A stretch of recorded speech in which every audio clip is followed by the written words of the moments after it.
E aí, turma, o que estava acontecendo no Brasil antes do regime militar? Pergunta interessante. Para que a gente consiga entender esse período militar brasileiro, vamos compreender alguns eventos que proporcionaram para que ocorresse isso no Brasil. É com esse pequeno vídeo introdutório que a gente vai analisar para que a gente possa dar sequência ao estudo de regime militar no Ceará e, claro, na região do Cariri. Então, bora para a videoaula.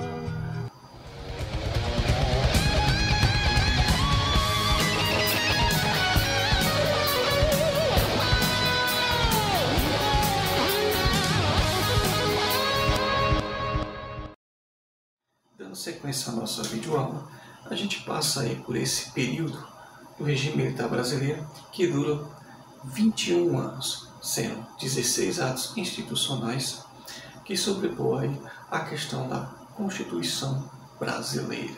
Não foi fácil. Como a gente sabe muito bem, esse período no Brasil não foi um período lá essas coisas no começo da década de 60, onde vai ter a proposta de Jânio Quadros, que assume a presidência do Brasil em 61, tendo seu vice João Goulart. Bom, Jânio Quadros, ele tem propostas que agradam uma boa parte do setor da elite brasileira e também a parte agrária em maioria, dos setores brasileiros.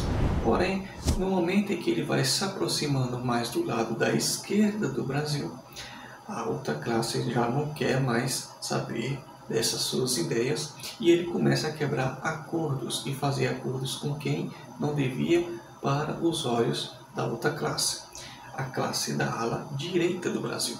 Isso vai causar um certo desconforto a Jânio Quadros, que ele não vai aguentar a pressão e, lógico, vai renunciar, dando espaço para o seu vice-presidente, que vai ser justamente João Goulart. João Goulart é de partido diferente de Jânio Quadros. Jânio Quadros é conhecido também como Vassourinha, ou Vassourinha de fato. João Goulart, ele tem propostas voltadas à universidade, investir na universidade e, claro, a reforma de base. Uma reforma voltada à agrária. Isso não vai agradar, claro, a uma outra classe, que é a classe conservadora, voltada aí à ala direita brasileira, a ala mais industrial. Por que isso não vai cair muito bem?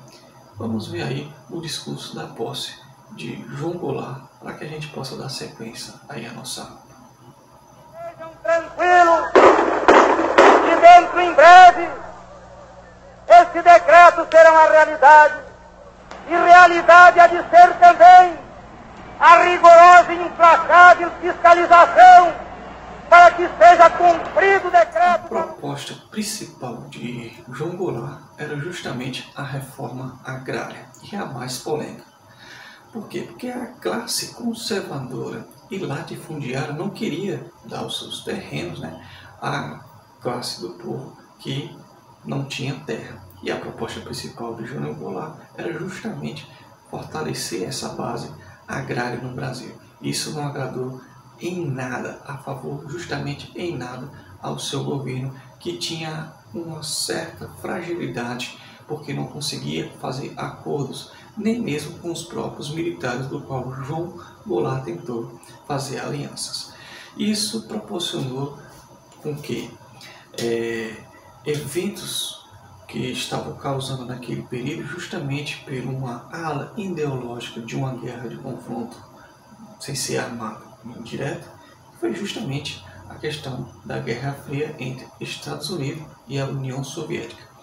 Em 2014, foi revelado pela Comissão Nacional da Verdade, o Comitê da Verdade, de novas fontes e relatos de que o governo John Kennedy, americano, antes de 64, já tinha feito proposta com embaixadores brasileiros e até mesmo com o embaixador americano de invadir o Brasil caso os militares não proporcionassem um ato que viesse aí frear o avanço do comunismo no Brasil.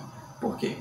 Porque, segundo essas fontes também, são fontes seguras, vamos aqui como historiador, mais de 300 militares desde 54 já tinham sido aí colocados no Panamá para ser treinado pelo exército americano. Isso a favor de quê? De tortura, perseguições, investigações para aqueles opositores que não estavam de acordo com o que os militares proporcionavam aí no Brasil nesse período, certo? Bom, essa área ideológica americana, isso ocorreu porque justamente a Guerra Fria, os Estados Unidos queria esbarrar de vez aí os países que tinham ligação com o comunismo. Pós a Revolução Cubana foi um exemplo disso. Os Estados Unidos então quis frear de vez países que tivessem ligação e contato direto com o comunismo, e Cuba foi um deles. Os Estados Unidos então tinha ligações comerciais fortes com o Brasil e não queria que o Brasil se envolvesse de fato com o avanço do comunismo. Essa área ideológica, como vocês sabem, entre os Estados Unidos e a União Soviética, foi um período comunista para frear aí o avanço desse comunismo no mundo e, claro, como estamos no Brasil, para que esse comunismo não chegasse de fato no Brasil. Os Estados Unidos tinha a sua área ideológica de colocar com força o capitalismo e a União Soviética o socialismo. Isso era com base na questão econômica, política e militar. João Goulart, após fazer a viagem turbulenta e fazer propostas de acordos com a China, isso aí já por volta do ano de 64, ele fez acordos do qual o país comunista chinês, né, que tinha aí bastante força simpatizante com a União Soviética, os Estados Unidos era totalmente contra. Então, João Goulart, imediatamente ao chegar em terras brasileiras após os 3 dias, ele não dá os seus passos de novo à terra brasileira, especialmente no estado do Rio de Janeiro, que era a capital naquele período. Por quê? Porque a ala militarista no Brasil coloca tanques de guerra nas ruas, especialmente no estado do Rio de Janeiro, para prender João Goulart, caso ele chegasse em terras brasileiras. Ele imediatamente faz o asilo dele justamente no Uruguai. Então, no dia 31 de março de 1964, tanques foram enviados ao Rio de Janeiro e foi dada então a intervenção mais à frente com um golpe militar no mesmo mês. E claro, conforme é dado no calendário e na questão histórica, no dia 31. Isso fez com que João Goulart perdesse o seu mandato, o Brasil ficasse aí nas mãos dos militares.